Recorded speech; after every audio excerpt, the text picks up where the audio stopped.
அனைவருக்கும் வணக்கம். கடகராசிக்காரர்களுக்கு வருகின்ற மார்ச் மாதம் 14ஆம் தேதி சந்திர கிரகணமானது நடைபெறுகிறது. இந்த சந்திர கிரகணத்தின் போது கடகராசிக்காரர்கள் என்ன செய்ய வேண்டும், என்ன செய்யக்கூடாது என்று பார்க்கும் போது மற்றவர்களை காட்டிலும் ராசியின் அதிபதியான சந்திரன் சூரிய கிரகணம் மற்றும் சந்திர கிரகணத்தின் போது அதிக கவனத்துடன் பார்க்க வேண்டிய ஒரு அமைப்பில் இருக்கிறாருங்க.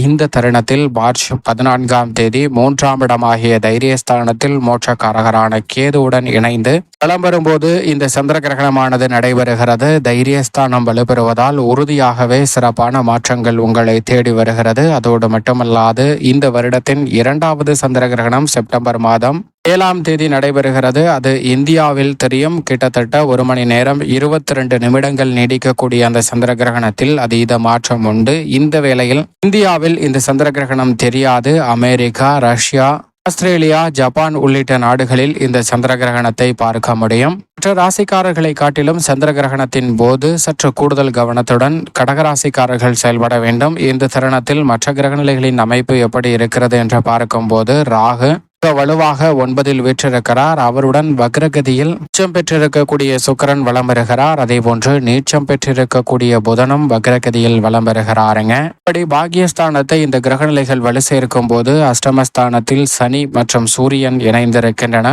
சூரியன் சனி அஷ்டமத்தில் இணைந்திருப்பதால் அதிக கவனம் சந்திர கிரகணத்தின் போது நிச்சயமாக தேவை. ஆனால் நல்ல மாற்றத்தை கொடுக்கக்கூடிய அமைப்பில் லாபஸ்தானத்தில் குரு வலம் வருகிறார். எனவே சந்திர கிரகணம் நிறைவடைந்ததற்கு பிறகு குருவின் அமைப்பால் நிறைவான நன்மை உங்களை தேடி வரும். இந்த சந்திர கிரகணத்தின் போது கடகராசிக்காரர்கள் என்ன செய்யக்கூடாது என்று பார்க்கும் போது மிக முக்கியமான விஷயங்கள்ல ஈடுபடுவதை தவிர்ப்பது நல்லது என்பதை உறுதியாக எடுத்து காட்டுகிறார். சந்திர கிரகணம் நடைபெறும் போது அந்த நேரத்தில் அதிக கவனத்துடனும் சுபகாரியங்கள் செய்வதை தவிர்ப்பதும் நல்லது. இறை வழிபாடு, ஆலயங்கள் செல்லுதல் போன்றவற்றையும் தவிர்ப்பதால் நல்ல மாற்றத்தை உறுதியாக கடகராசிக்காரர்கள் சந்திப்பதற்கான வாய்ப்பு கிடைக்கும். மேலும் உணவு சமைப்பது, உணவு சாப்பிடுவது போன்றவற்றையும் தவிர்ப்பது மிக சிறப்பான மாற்றத்தை ஏற்படுத்தி கொடுக்கும். அதோடு மட்டுமல்லாது உறுதியாக கூர்மையான ஆயுதங்களாக இருக்கக்கூடிய அல்லது கருவிகளாக இருக்கக்கூடிய கத்தி, ஊசி போன்ற கூர்மையான பொருட்களை பயன்படுத்தக்கூடாது. மற்றவர்களை காட்டிலும் கடகராசிக்கார பெண்மணிகள்,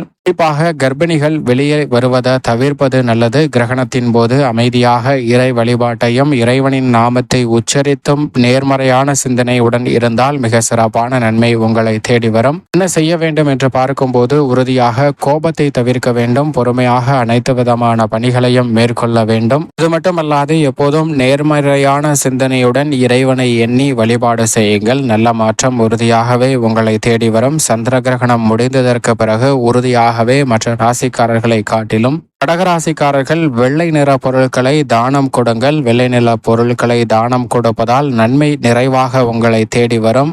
அசுப பலன்கள் உறுதியாக விலகி நன்மை நிறைவாக கிடைப்பதற்கான நல்ல யோகம் மற்ற ராசிக்காரர்களை காட்டிலும் சற்று கூடுதலாகவே சந்திர கிரகணத்தின் போது உறுதியாக கடகராசிக்காரர்களை தேடி வரும் என்பதில் சந்தேகமே இல்லை.